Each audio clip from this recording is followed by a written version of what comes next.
This is an update for October 16th.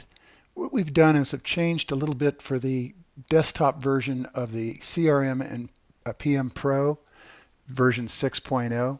I've added a little bit more utility to it for those people that it needed it for the browser and for FM Go. And what it does is it adds a logout button for the browser and also for FM Go, where you can close the application, or it's the same thing as exiting the application. The next thing that was added was in the screens when you add a new record by clicking on the daily appointments and creating it. And I'm just going to use some that I've got as a past time one over here where there was expired appointments that were not completed. And I'll show you how that's done. Let's go ahead and click on that and go in and show you.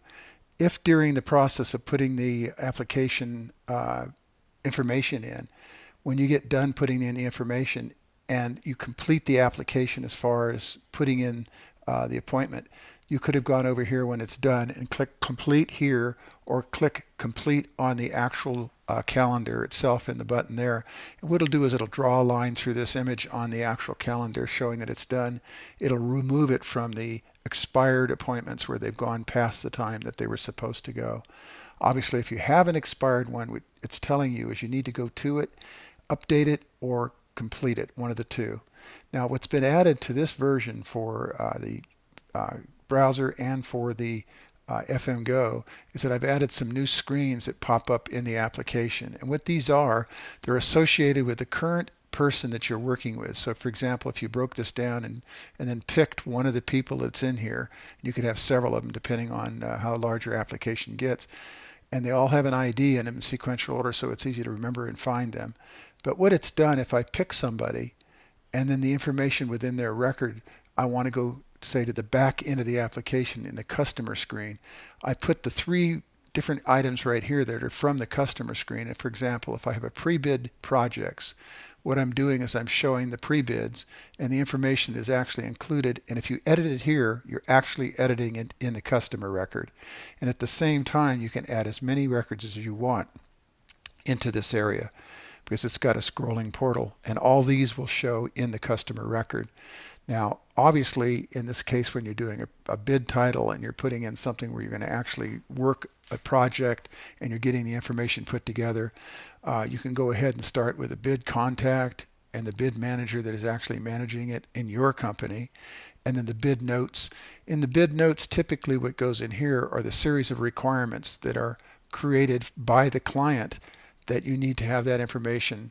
But you can also use it if you're building a project and starting it and running the project, then this would be the item that you had. Now, unfortunately, this one says that it's in rupee, not in rupees, but in Indian money, and I'm going to have to change that, but that shouldn't be an R. It should be a dollar sign, and I'll go ahead and fix that. But the information that's included in this pre-bid, and also if you just go over, either click a white spot or open area, it'll then close this, or you can click on the same button to close it. Then it has the site inspection, and basically this is when you're going out to a site, and it could be inside, outside, depending on what the project is related to. And the site location would be narrated in here. Then the customer contact that you're working with for the site inspection, the inspection type, inspected by, the inspection items, and what you're basically looking for here is things that are unexpected that you're going to a project or a location or interior where you're working on the actual site, and there's things that you want to note that may affect your bid. And as you move along through the project, those notes come back, and you can look up things that were either deficient or not in good shape. And if the client that you have comes back and assumes that you did something, you have your notes here from your inspection, and you could put a date in there in the inspection notes so that you have that information.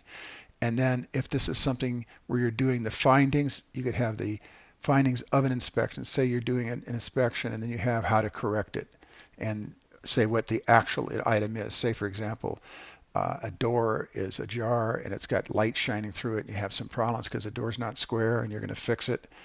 That's what you'd put in here, the fix kind of thing that you're going to do. And up here would be the inspection, what the findings were as far as the inspection issue, and then how you're going to fix them. Okay, and again, this is a multi-line, so you can have as many different things you found or as you want to individually in here. For example, if you're writing something about the inspection type, and then you're putting a specific issue. You can put as many different issues at whatever site you have to within here. The last item that we're looking at is the schedule.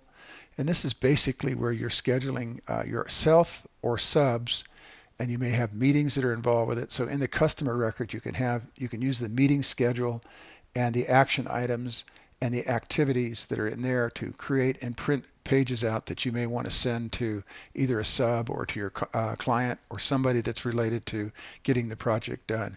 In this screen, so we have the schedule purpose. What are we scheduling? Automatically, it puts the ID for the customer.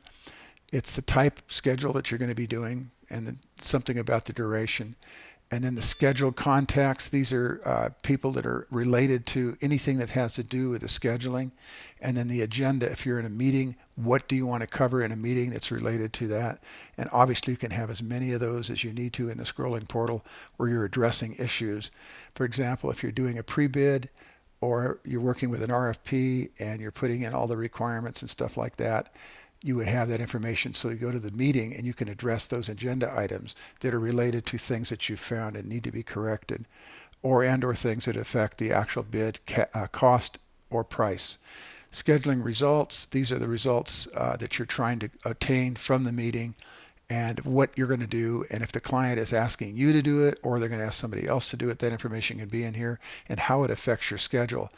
If, for example, they schedule somebody in as a sub to do some work and it's blocking you until that sub is done, you're going to want to be able to note when they're supposed to be done so you can go ahead and do your thing when you need to. Schedule next event. This is the next event that's related to another meeting as you go through them. Each one of them has that event at the bottom, so you can chain the items together as far as what needs to be done and when and where and how. Okay, so this is the schedule. Now, all this information that's up here at the top is also in the customer record. So if I go out of here and close and then go to the customer record, you're going to see those same items here, the pre-bid, the site inspection, and the schedule. These things like correspondence and stuff are explained in the video for this particular screen and how you actually work within this screen. But now with the expansion of having the pre-bid schedule and the inspection in the actual calendar, it adds the utility where if you change things like I did in the schedule, I just updated this and I put updated on 10/11/2016 just so that you could see that it's in both places, in the calendar and in here. So whatever you put in the calendar or whatever you put here will show back up in both. So it makes it easy to work between the two and be able to review in the calendar the things that you're actually working on back here in the customer screen. Then when you come back to the customer screen, you can have project photos, correspondence, document tracking, and vendor information all back here so that you're working with the actual project and doing the things you need to do.